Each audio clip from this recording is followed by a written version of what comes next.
Hey, welcome back to the Sports Law Beer Review. I'm Jammer.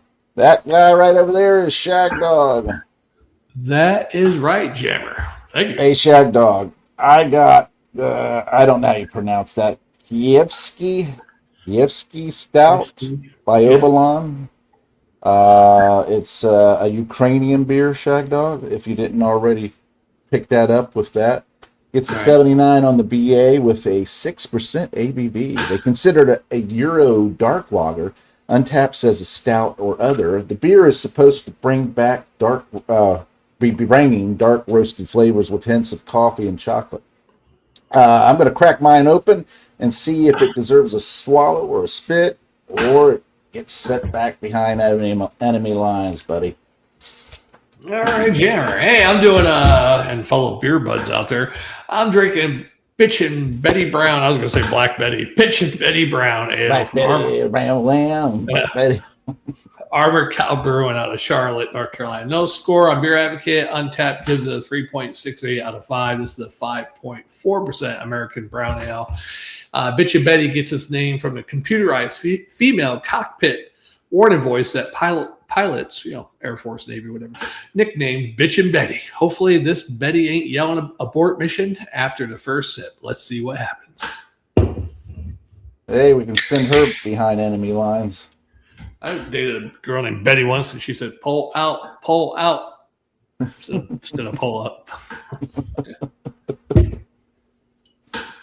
Hey, I don't know about you, Shagdog, but I'm looking at my beer here, and I'm going to tell you, I think I agree with them on the European dark lager. It doesn't look like a stout at all. It's very clear, brownish color.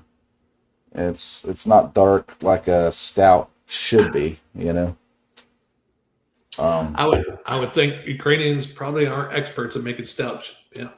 Granted, the taste might be there. We'll find out. But right now, just by the looks, I would say no. Yeah, I had the same thing last week with a stout or some type of porter. It was almost looked like a brown ale. This has got nice hints of toffee, a little herbal.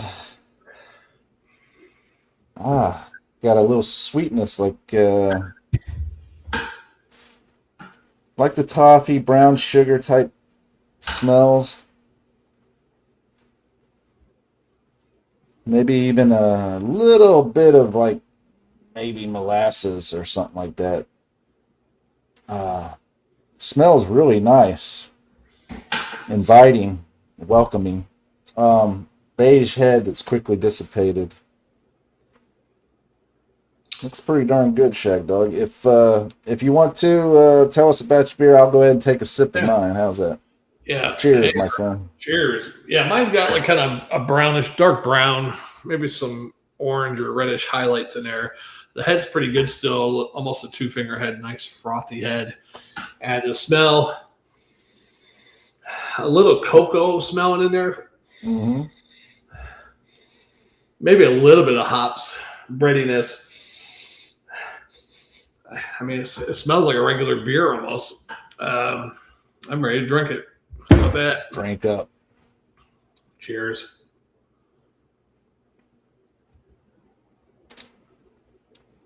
This kind of, it kind of has malty, but kind of almost like a barley type flavor. It actually is pretty decent. I like it. I don't know if I would say it's a stout, although it does have some glimpses of stoutism. Yeah. But I would say I would be with Beer Advocate on this one being a European dark lager because it's more of that flavor profile to me. Yeah. And but it's pretty smooth, easy to drink. Kind of just invites you in, and you take a sip of it and you transport it to a faraway place where beer and just runs like a river, kind of like Willy Wonka's chocolate factory. Instead, it's like different beer. colored Lazy beer Rivers. flavored candies, beer bottles growing off of trees, cans being picked from vines. We're Makes gonna me have to do think a that way. whole thing on that someday. Yeah. Like instead of jawbreakers, you could have something like beer breakers. Sour candy beers, Yeah, sour beers. Beer breaker, whatever. And I'm going to tell you, Ukrainian beers are the ones I've had. Most of them have been pretty decent and pretty easy to drink. Obolon has been pretty good overall, the ones that I've had by them. And Polish beers, it's just something about the whole European region, Germany and Poland and Ukraine and what's that other country around there? Huh? What'd you say? Nothing. Oh, your lips are moving. I muted my mic. But they all have this particular taste, and I don't know if it's so much the water or is it just the ingredients that they don't export but hold back for their beers and for that unique flavor that they have over there. I know Germany does that to a degree. Now, the one lady I worked with was from Germany. She says the German beers are stronger over in Germany than here. But when I looked up online, I'm not sure. Maybe some of the beers are, but like Hacker Shore is the same ABV in Germany as here. There was a couple of them that I saw maybe a little higher, but for the most part, they're about the same. Yeah, because a lot of them do a lager, and they do like, okay, this one's called this, and they just give a special name to another one because that's the one we're going to ship to America or something. Yeah. Well, if you look, most of the German beers, the mainstream German beers they're pilsners and lagers. Yeah, and Pilsner's a lager style, so they're all basically lagers. Variations of the lager style, Yeah, Oktoberfest, Box. Oh yeah, now you get into the box and You got the Doppelbox and Eisenbach and Maybach and your Bach, which they're very good at those too. But most of the mainstream ones are pilsners type beers. Hell's Lager, Pilsner. Yeah, Hell's Lager. They're all variation of the lager styles. Yeah, almost. You got the wheat beers too, but I mean, basically all like different lager styles and wheat beers, German. And you know what? It takes longer to make lagers, but they do it. They don't have. If they do, I haven't seen very many of them, ales. Right. I don't think there's any German ales. I'll Googleize it. Does German have any ale styles? Yes, Germany does have several well-known ale styles which are top fermented. Kolsch is considered an ale. Regional characteristics. See, I wouldn't. Alt beer, Hefeweizen, they say is considered an ale. Berliner Weiss and a Ghost. Ghosts and Kolsch. Kolsch, yeah. They taste more like lagers, really. Yeah. Maybe they cut the lagering time down, and because of that, they're considered ales. I don't know. Ale fermented at warmer temperatures for the Kolsch, and then the Ghost is historically slightly sour and salty wheat beer brewed with coriander, originating in Goslar. But they're more aged to lagers. Yeah, they're leaning towards lagers. Well, tell us about your beer, because I've been kind of dominating the talk Pretty about good. the beer. Easy drinking brown ale, a slight cocoa in there, nice, not even really hoppy, just a slight hop, For me, I tell you, these beers that we've been having here lately have been pretty darn good. Yeah, a little bit of a breadiness type, kind of like you would with a Oktoberfest or something, or what's that type of lager?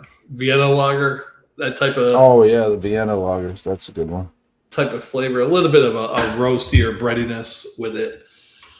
Almost toasty. Yeah, It's pretty good. It's easy to drink. I've had some brown ales that were like too hoppy or too, yeah. So this one's an easy drinking brown ale. I say if you never had brown ales, good beginner brown ale. Well, Shagdog, I'm going to tell you, I'm not going to grade it as a stout, or should I? Because they say it's a stout. You can always grade it for what it is. If I grade it as a stout, I have to grade it low. I'd just grade it as a beer in general, and then see what you come up with.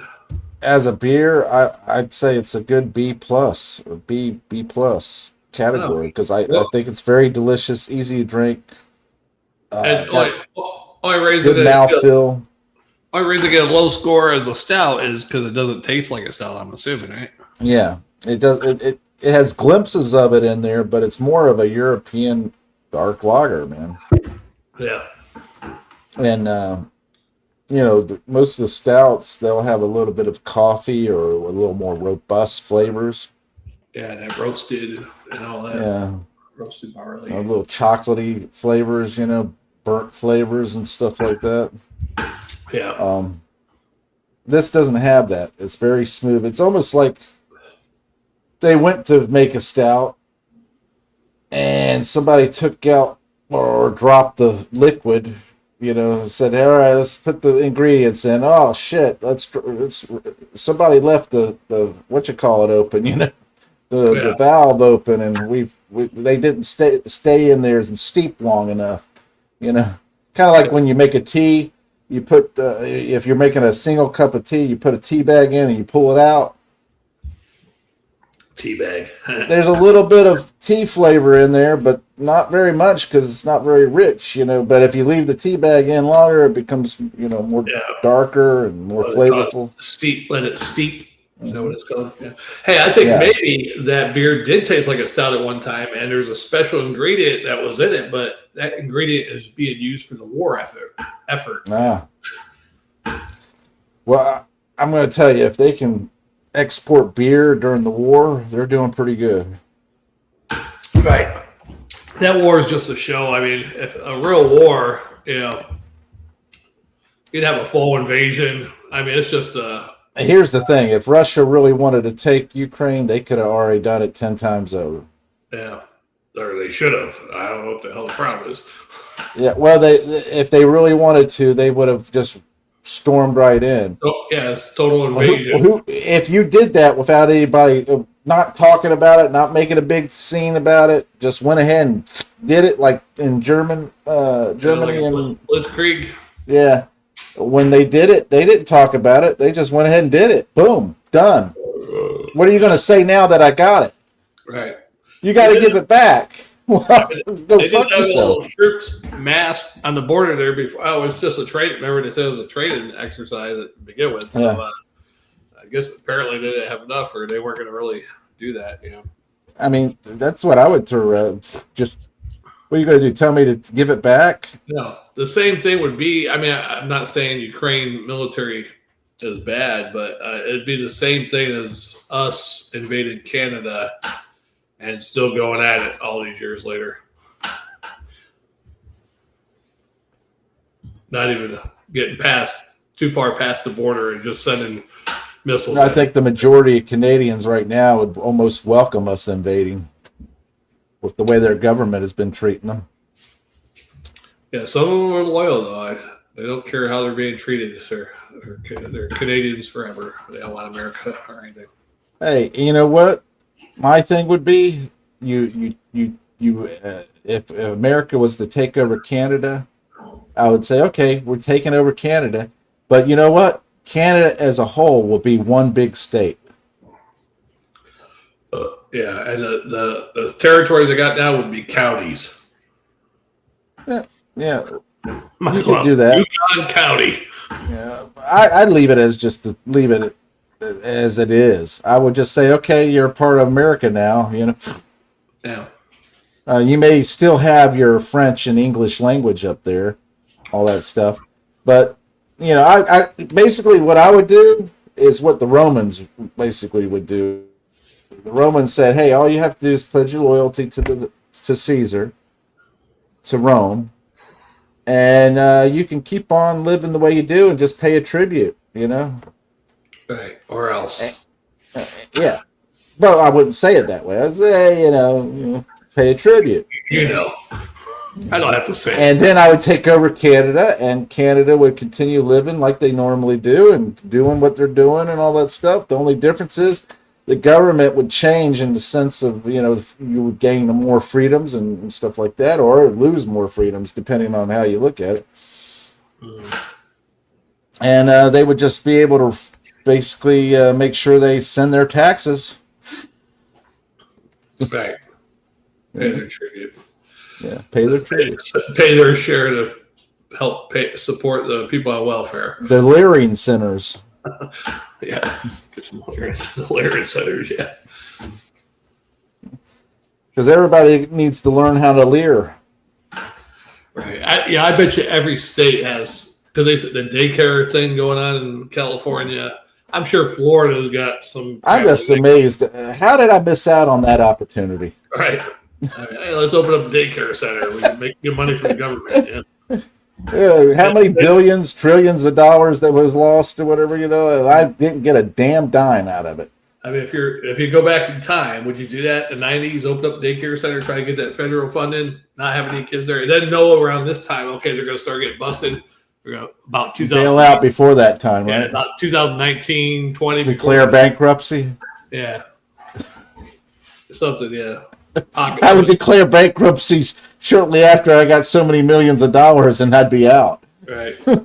I wouldn't stick around, and once I get about 20 million, I'm out. And you have that money all in, physical commodities and stuff. Yeah. So you can hide it or tuck it away. And then when you go do your bankruptcy, where's all the money? I gambled it away. That's all you got to say. I gambled it away. I got to gamble it. Well, I was so much in debt. I went and tried to gamble it in Las Vegas and lost it all. Yeah. When I went to do my bankruptcy, the judge asked the other person where all the money went that supposedly had for this thing and this thing. He said he gambled it all away. Well, you know what I would do? I would do all that and say that kind of, I gambled it away or whatever like that. And I would declare a loss on my taxes for that year. Right. And turn around and declare bankruptcy, declare that, Jammer, on your next video, I think you should probably switch back to your other mic. You just got to pull it closer. It is. Oh, well. Because this one's louder right now, but you're kind of not clear, Oh, so is this clearer? I'll say something. Hello. Now. That's a little bit better. Where'd you have it before? Or is this better? That's better, but a little lower. It's lower. It's lower. Okay, well, let me try this. Boom. Boom. You're saying boom a lot today, and the booms aren't just working. Boom. How's that? Now I'm hearing hello. Now I'm hearing the fan, or I'm hearing a fan or something now. No. That's my, unfortunately, that's my, I got to change that BIOS battery or whatever on my computer. Right. Yeah, you sound clearer now, but I'm picking up whatever sound that is in the background now, too. No, you're not. Now Tell the truth. Yeah. Not now. Yeah. That's right. Tell the truth. All right, you sound a little bit clearer now, so that's better now. I don't know where you had the mic to begin with. The first. Yeah. Well, it was over to the right, so you wouldn't be seen. Well, I could turn around and clip it to me and just hold it right here. Hey, welcome to the Spitters World Beer Review. You could. Yeah, this is my small little Samson mic that I used to travel with. Yeah, I bought one of those too. It works pretty good. It's a decent microphone, man, and it's got the clip. The only thing I don't like about it is that with the clip, you can't really clip onto a lot of stuff. It has to be very, it's not that big of a clip. Yeah. It does have the ability to mount it, like a regular microphone, but this little microphone, putting on a big old. Yeah. That's the same with my little mics for my, I forget the name of the microphone, but I use for my GoPro, which I haven't really used much. But the clips are so small. I was like, I got a T-shirt on. I'm like, man, I'm gonna be walking. That's just gonna fall off. Or something. Yeah. Like the clips like that big. I'll switch back to the Shure then. Yeah. Yeah, just with the shirt, you just have to have it at least shoulder side where your shoulder is a little bit, maybe a little bit on the outside, and less than arm's length away. Well, you're very picky of that. Because I mean, I look at everybody that has a shirt and they got it like this, Jammer. It's right here. Well, yeah, they do have it up close. I used to put it up close too, and you complained about it being so up close that it was in the picture, and you said, "Oh, damn it!"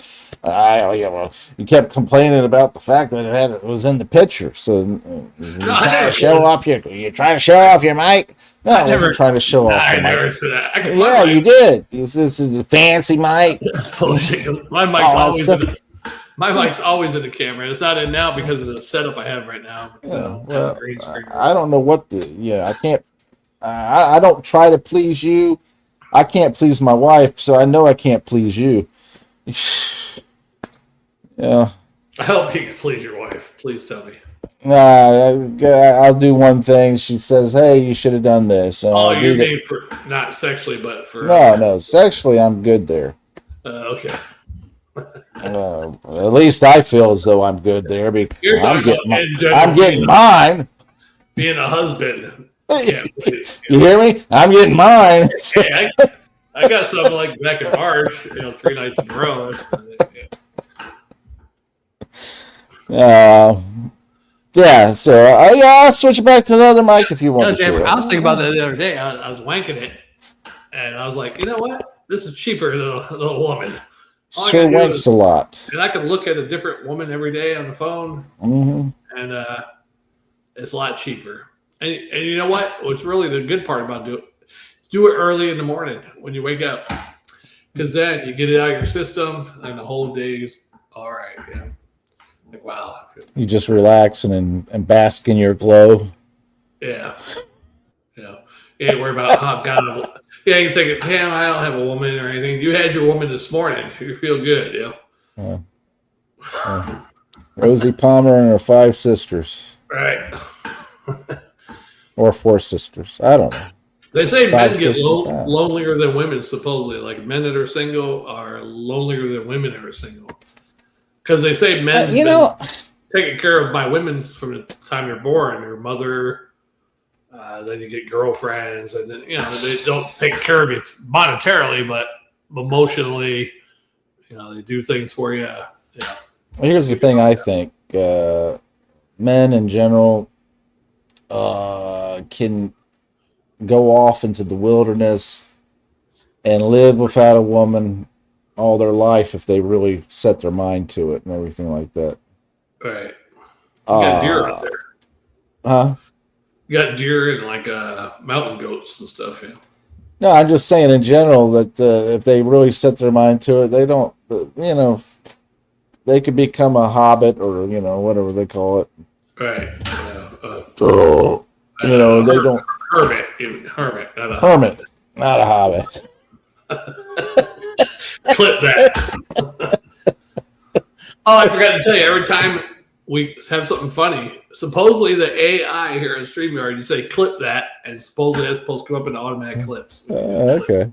So if you have something like that, give it a few seconds, say clip that. Okay. Well, anyway, I think that men in general, they can do without having a dedicated woman, meaning wife or girlfriend. Because look, as long as you got money or you got game in the sense of being able to talk and whatever like that, you could turn around and get with any woman that you please, That's true. Hey, you ready for the next beer jammer? Yeah, I think so. All right, let's do it. All right, thanks for watching. Comment, like it, subscribe it, share it, tickle that bell. I'm Jammer. And I'm Shagdog. We are the Spitter Swallow Beer Review. Yes, we are. Yeah. Brew among us. Brews are among us. Yeah. All right. There you go. Let me do the closeout.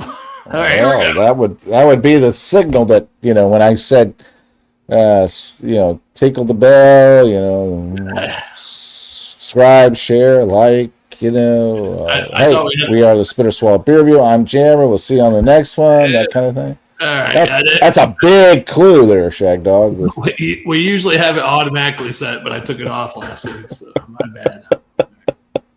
But we'll see you on the next one. All right. Hey, join Shagdog and Jammer on the Spitter Swallow Beer Review.